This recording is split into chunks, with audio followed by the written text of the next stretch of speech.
स्त्री तू धन्य है, श्रेष्ठ है, महान है, तू ही सारी सृष्टि, तू ही सारा जहान है।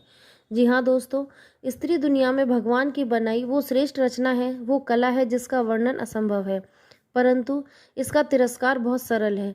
आप लोग सोच रहे होंगे कि ये मैं क्या कह रही हूँ, मगर सच ही तो है।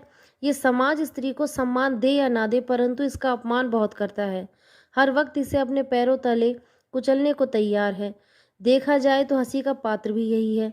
ये समाज के लोग नारी का उपहास करते हैं, इस पर व्यंग कसते हैं, परंतु सोचने वाली बात यह है कि क्या ये सही है? जिसके बिना इस सृष्टि की कल्पना भी नहीं की जा सकती, वही सबके सामने तार तार है। एक नारी यदि अपने पैरों पर खड़ी हो जाए, तब भी उसे अपमान, तिरस्कार ये सब कदम कदम पर सहना पड़ता है। रोज़मर्रा की ज़िंदगी जीने वाली एक सामान्य नारी कितना कुछ करती है, घर, परिवार, समाज के लिए, मगर फिर भी वो रोज़ाना न जाने कितना दर्द सहती है।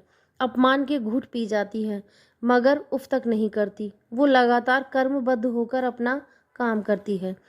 पर आखिर क्यों एक स्त्री इतना दर्द सहे? क्यों वो अपनी ज़िंदगी घुट घुट कर जिए? रिश्तों के बंधन में बंध जाना और अपनी इच्छाओं का गला दबाना ही क्या उसकी किस्मत होती है?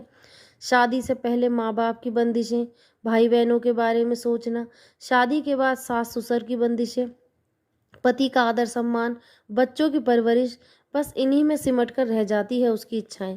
जिंदगी छोटी होकर रह जाती है। घर संभालो, बच्चों को संभालो, और फिर भी अगर कोई गलती हो जाए तो समझो उसकी शामत आ गई। और गलती है, किसी से भी हो सकती है, परंतु जख्मों पर नमक तो तब छिड़का जाता है जब गलती ना हो और फिर भी उसे स्वीकार करना पड़े, खरी खोटी सुननी पड़े। डर के मारे आत्मा भी कांप जाती है। कभी कभी इन सब में वो इतना उलझ कर रह जाती है कि वो ये सोच ही नहीं पाती कि क्या सही है क्या गलत है। वो चाहकर भी अपना दर्द नहीं कह पाती, और वो इसलिए कि एक स्त्री का कोई भी अपना नहीं होता, ना समाज, ना परिवार, और ना कोई हमदर्द। क्योंकि वो मायके में रहती है जब भी पराई के नाम से जानी जाती है, और ससुराल में भी पराए घर की बेटी कहलाती है। इसीलिए एक स्त्री का ये दर्द जन्म से मरण तक उसके साथ रहता है।